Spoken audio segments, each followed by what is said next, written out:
Hello, my name's Joey and welcome to my tour of props and artifacts. Now this is a follow-up video to the one I did on the Miskin Theatre, the haunted theatre in North West Kent College when it used to be in Dartford. Yes, and this is an artifact from my days at the theatre, before they knocked the theatre down again, I shall say. Before they knocked it down, managed to get in when there was nobody there, and we got ourselves some souvenirs. The building is now completely levelled and doesn't exist, but had to have some kind of souvenir from my special day there.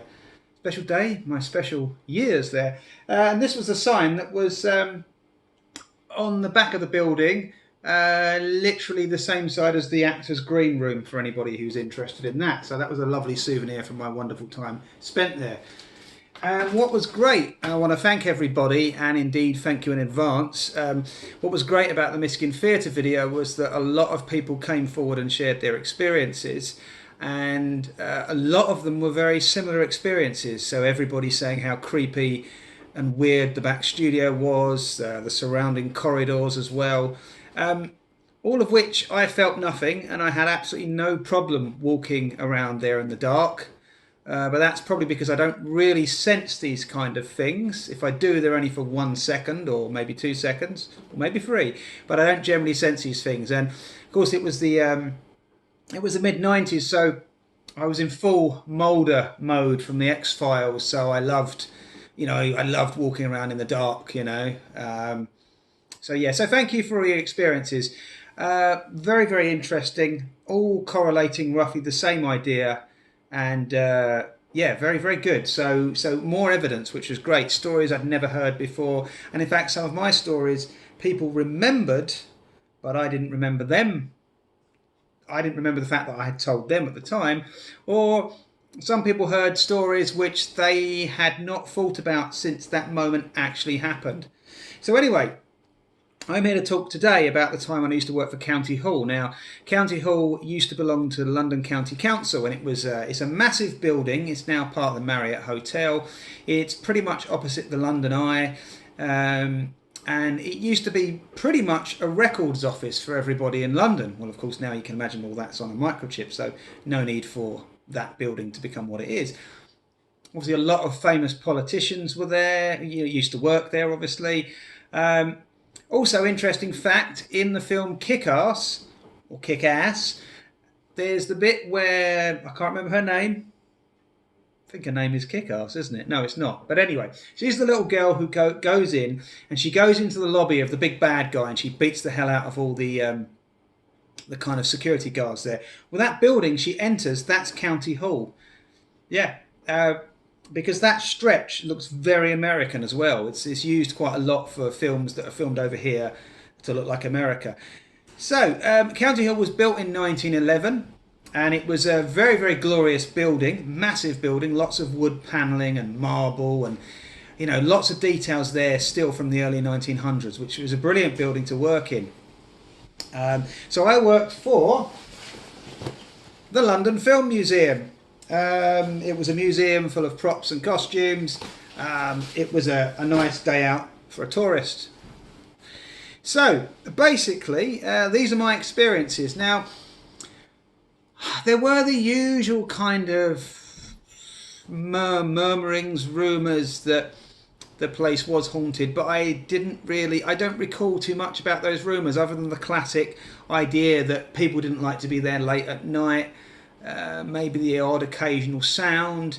There was a glass door that completely shattered once, which completely bemused everybody, completely bewildered everybody. But having now worked in a film industry where we regularly transport glass, you can ding glass, you can ding it on something and it might be okay for a couple of years, but that will eventually lead to it cracking and smashing and shattering. I've seen enough glass tables just be lifted and the whole thing shatters everywhere into thousands of little pieces, which you would be convinced was a supernatural event, but it's actually not. It's just glass gets weak the more it's moved around. So I'm going to read the experiences from this book because having actually looked at them, I don't remember them as well as I do the Miskin Theatre ones. Probably because they're more recent. They're about 10 years ago.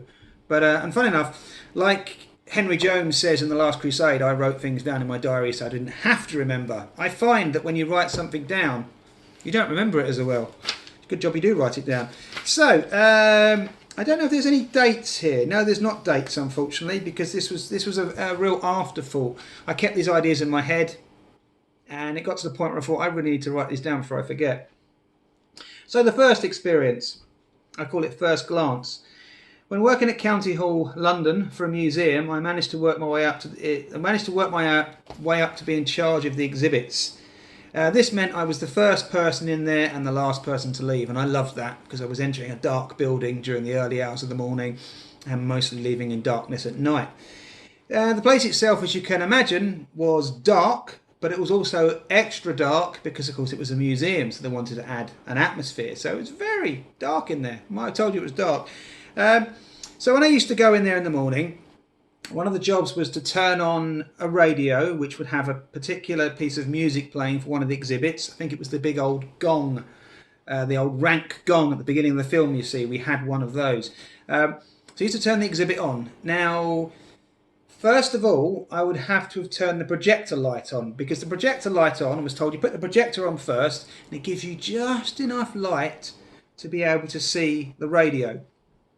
And now the projector was up high. You could only get to that via a ladder, and it was on the edge of a ledge. So here's the ledge. Let's say there's the ledge, and there's the projector screen there. So there's no ledge in front of it. There's no shelf. But I've lost my page now. So there was nothing in front of that. It was on a ledge, and so there's this very dim light that I go to switch the radio on. When I was one morning just about to put the radio on, something went across that light. Only briefly, only about as fast as that, but it was enough to block the light out from the projector. That might not be supernatural, but it's still something passed in front of that light for a second. Enough to make it go dark so I couldn't see the radio. So that was the first experience. Was it someone gliding past? I don't know. But that was certainly definitely not normal and never happened again. And I can't, sometimes there is a logical explanation, but I can't really offhand think of one. There's no birds in there, no rats, nothing could have ran across because it's on a ledge, So that's that one. Yes, I caught a fleeting glance of one of the many rumoured ghosts that haunt County Hall. Had I? There we go, it's a question. The presence, now this was a really good one. We had Ray Harryhausen's little stop animation creatures there. If you know Ray Harryhausen, he's the godfather of stop animation. I was very, very lucky to have met him once as well. He was in a wheelchair. I went and shook his hand, and he seemed really, really astonished that I was really chuffed to have met him. I wouldn't say I was a Ray Harryhausen fan, but to meet someone as important as that, I just thought I've got to do it. And he was really chuffed. And I was really chuffed. He was chuffed that I was chuffed. And anyway, so we had the little miniatures in glass cases, and we used to have there were the little skeletons from Jason and the Argonauts, and I had to fix a bulb once in one of the cases, and I was so tempted just to touch the skeleton on the head just to say I had, but thank God I didn't, because they were so fragile, and I realised they were fragile, and I knew they were fragile, and I wasn't going to do it anyway. But it was just a temptation of just to say I've touched one of those skeletons because I loved that scene in Jason and the Argonauts. So anyway, back to the ghosts. We have just spoken about skeletons, maybe they're linked. The presence. So I was staring rather intently into one of the exhibits in the Ray Harryhausen room, because we would be left at our posts for hours, until the manager would tell you can go on your break, that kind of thing. So I was staring rather intently into this exhibit. And then I got this feeling, literally, as though somebody was looking over my shoulder with their head there, being really, really up close and personal, which of course generally you find irritating. So I was irritated by that. And I turned around, there was absolutely nobody there whatsoever, nobody in the room either. I expected it to be one of my managers who used to love winding me up, used to love winding all of us up. Won't mention his name, but I do miss him as a person, because I think he's brilliant. He's still going strong somewhere, but he used to wind us all up, and I assumed it would be him.